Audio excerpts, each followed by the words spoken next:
before we move on, let's make sure that you're really comfortable with models and materials. Let's take a look at a real job you may get as a package designer or a graphic artist.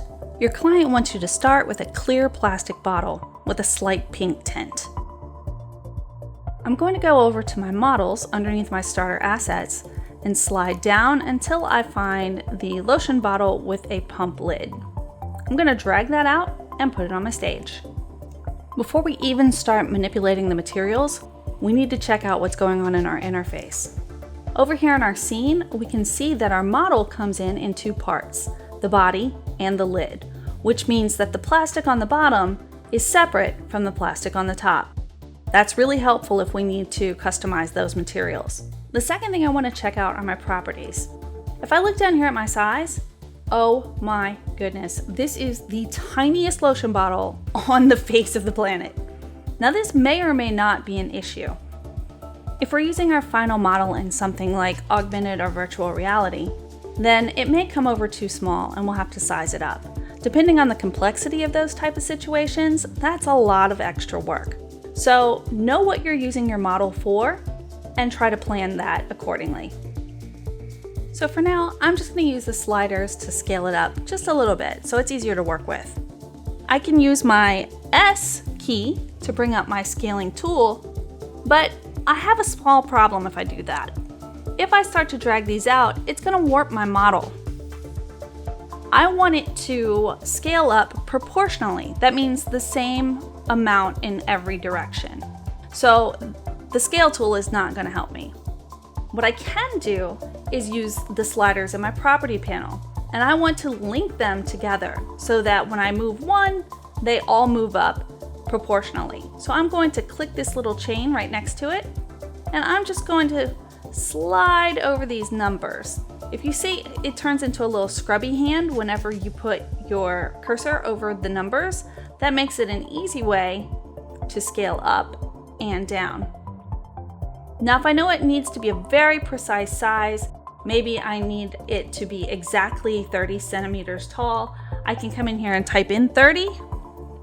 So that takes care of the scale issue, but I have another problem. This is not see-through. I need a clear plastic bottle with a slightly pink tint. I'm going to start by pulling up my materials and seeing what I have available. One thing to remember when you're looking at materials, they're all flexible. So just because it may not be perfect doesn't mean that we can't tweak it to whatever we need it to be. Also, just because it says it's one thing doesn't mean that we can't adapt it to be something else. So don't get locked into these descriptions. Just because it says it's plastic doesn't mean it has to end up being plastic.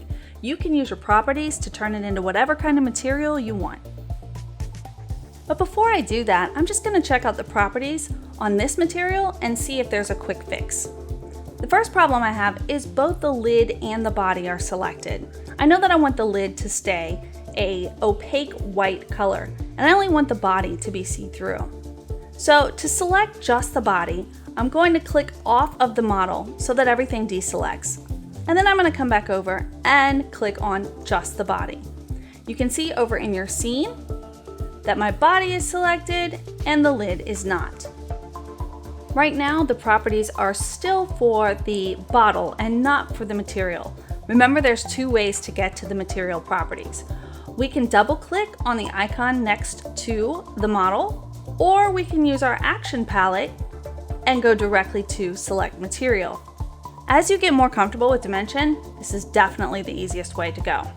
Just a quick reminder, when we check our scene, we can see that we are now working on the body part of the model, and specifically, we are altering the body material properties. Now I know that my client wants a slightly pink bottle, and right now my base color is white. Well, I know that I can change that by clicking on this.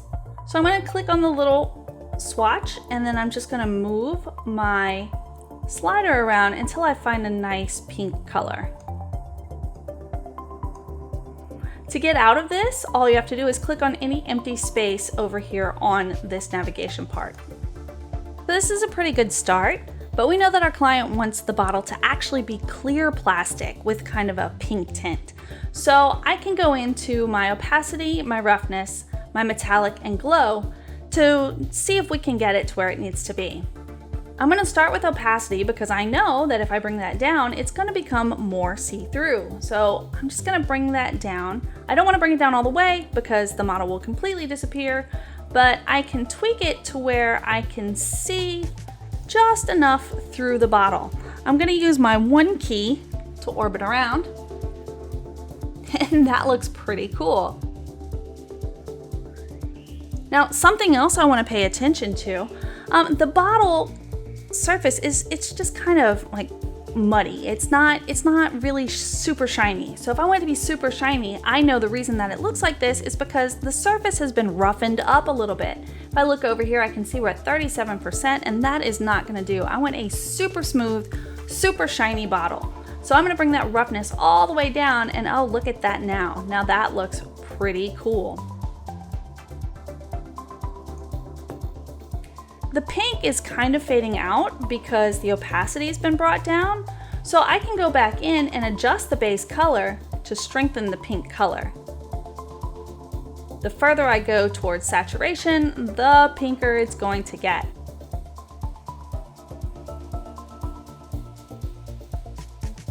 So that's pretty cool. I think that would make my client happy.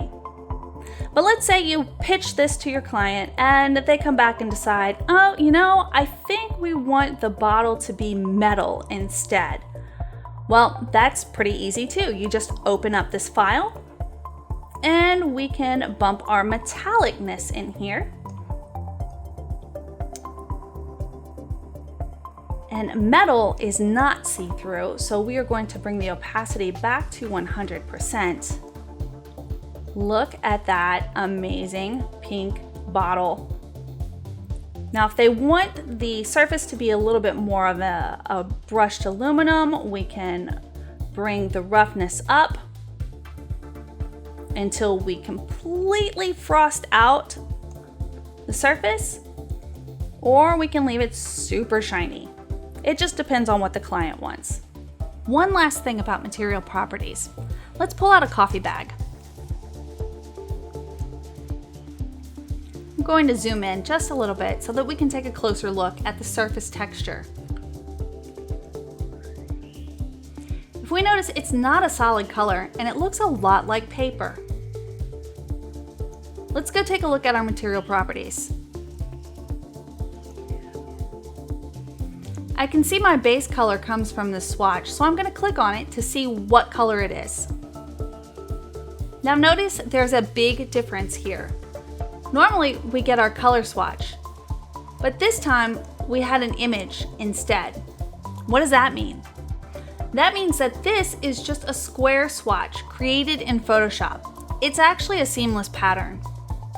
It's being applied all over the surface of the entire model.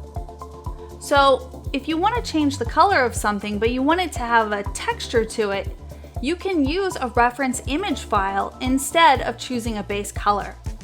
That's putting properties on top of properties. So this is one more trick we can use to make our model look realistic. But there is one drawback to this method.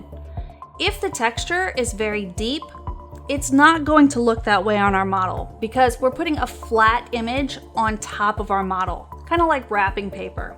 So if we want to have something with deep edges or cracks, that crack isn't going to look realistic.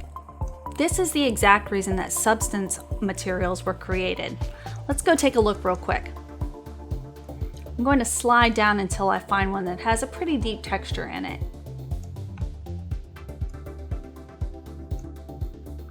Substance materials, unlike just color images, not only add color to the model, but they also add depth. They're a truer representation of a true surface texture. So if you have a texture that's going to be bumpy or stands out or has some sort of depth, you're going to want to try to use a substance material. So now I want you to challenge yourself.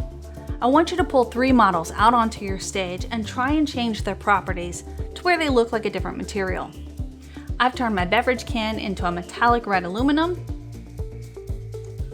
I've made a small clear plastic bottle, And I've changed my coffee bag from a paper coffee bag to a black metallic aluminum. The final part of the challenge is to place your items on a table of some sort. Scale them to size and stand back and admire your work. In our last material video, we'll talk about how to put custom decals and stickers on our items, as well as covering our models with patterns. So go knock out your materials challenge and meet me back here when you're ready.